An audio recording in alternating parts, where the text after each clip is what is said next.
Ben, let's talk a little bit about Fundrise, which is an exciting venture that you are the co-founder of. What projects do you think will work best with this new format?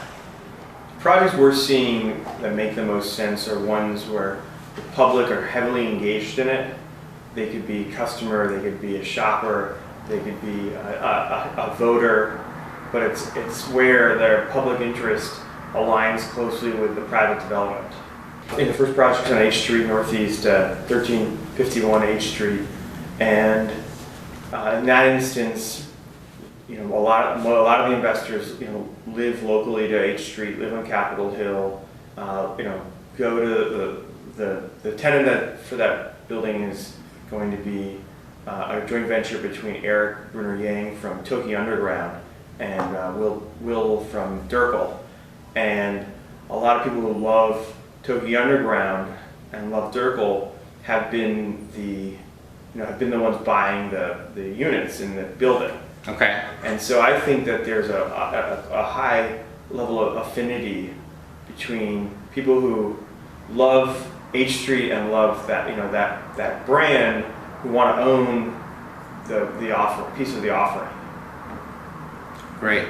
Let's talk a little bit about the sense of democratization that Fundrise is bringing to the ownership of real estate to communities, and how that ownership mindset really changes how the community thinks about the commercial and retail elements of the neighborhood. Right, and that's our philosophy. I mean, we're slowly having it play out, but we think that when people get to own commercial properties in their neighborhood, get to own pieces of places they go to. When you go to a neighborhood, you go to the restaurants, you go to places you love, and you never really think about who profits from these places. Who profits from places I go to when I shop at, I eat at. Not you, and usually not anybody you know, but why is that? And so if you by applying the idea of Fundrise to places, you can start democratizing who owns it, who gets to profit from it, how your money actually builds something you see, something you actually care about, and what does that do to people's mindset about how they feel about their neighborhood. There's something called broken windows theory that says if you make the neighborhood look better, people treat it better. I said, well, what if actually people own the neighborhood? How would they treat the neighborhood at that point? Will they actually participate more in local government?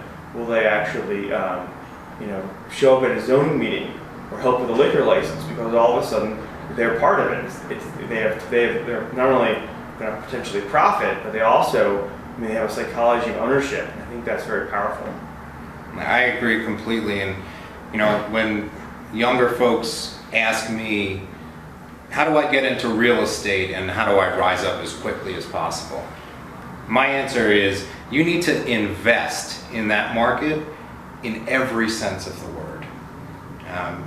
When the market was shaky, or shakier than it is now, there were a lot of people looking to come down to DC because DC had jobs and other cities didn't.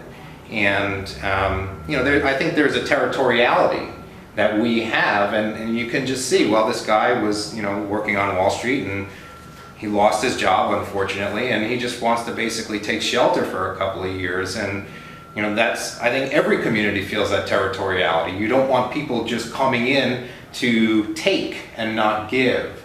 And so this whole notion of being able to invest, even if it's just in essentially a sliver of the commercial tax base or the retail tax base in your own neighborhood, is terrific. And it really creates another connection, a deeper connection, and this further sense of investment, being in a place for a long time, putting financial capital into the place, creating relationships and nurturing relationships, really being a part of that community in every sense. Yeah, I think that if someone from 100 years ago were to show up today, they would find it very strange that everybody has so much wealth, for one thing. I think probably a lot more wealth, but that wealth has nothing to do with where we live in most cases. That it's invested essentially, so and it's in Wall Street, in entities and instruments that are very remote from you, and you can't affect it. You can't actually participate in what that money does in terms of growth, in terms of profits. I think that is, in some ways, a strange notion. And that's why I think that Fundrise, eventually, as it gets more and more properties and people start to see what it does, will feel very natural that they can actually be part of their neighborhood or part of their city. And that could be true with both restaurants and retail, but also could be true with other things too. Like, I mean, could people potentially come together, own, and finish the trolley? There's this idea of public ownership of public assets. I mean, it's a very broad. You could potentially apply it very broadly. Right. Yeah, I agree. I mean, it's funny because when you hear that someone they own a restaurant in another place, it's like really your first question should be, well, what's wrong with our town? Why did they have to put their capital somewhere else? And everyone says you should invest in what you know. So I mean, it's kind of a no-brainer that, well, instead of bringing my capital across state lines, I've been living here for 20 years. I know the neighborhood. I know how they cross the street here as opposed to there. And yeah, I want to put investment here. Why should I put investment in another state? And where I get a prospectus and I think I know it, but at the most I know everything that's in the prospectus and I have some gut feel for it. On the margin, it's always better to go with the things that you know more intimately.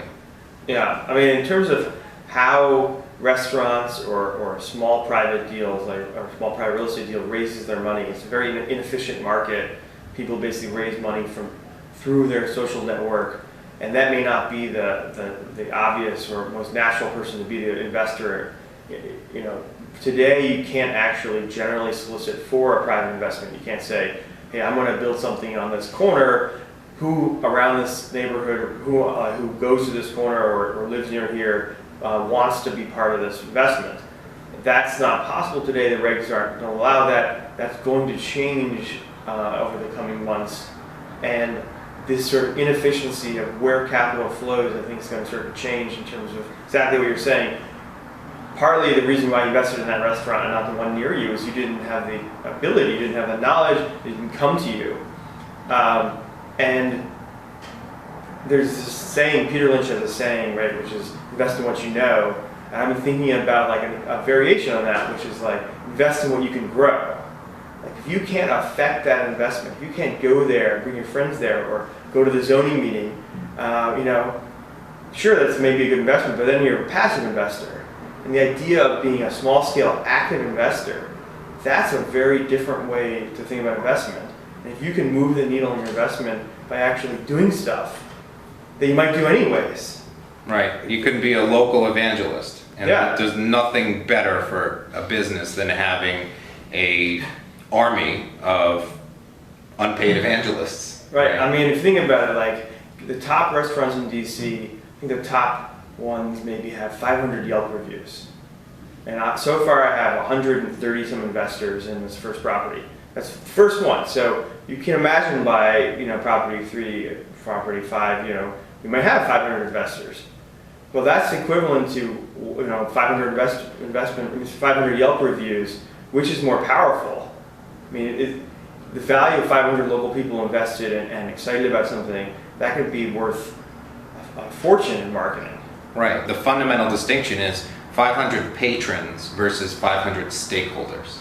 Right. Right. And the stakeholders fight and will fight more when it comes down to it than the patrons. And I've heard a lot of stories like the guy was telling me a story about why he doesn't use Living Social Groupon restaurateur. So why don't you use Living Social Groupon coupons anymore? Because people come in, they expect to use the coupon. Even the coupon may be expired, the coupon may be the wrong day, they get pissed off, they go home, they write a bad review, they are not really reasonable. It's because they're not really invested. I mean, it doesn't bring an invested customer. And so, but when you're a stakeholder, when you actually own a piece of it, will you cut the restaurant more slack? Would you actually give them feedback where maybe they're not getting that feedback because you want to make sure they're successful? So I mean, there's a deep dynamic here. I think it's gonna play out. We're gonna be doing it. I think other people will be doing it eventually too, because it's just seems so right. Well, terrific. Thank you very much, Ben, and best of luck in all of your ventures, Fundrise, Popularize, and everything else to come, and we look forward to updates in the future.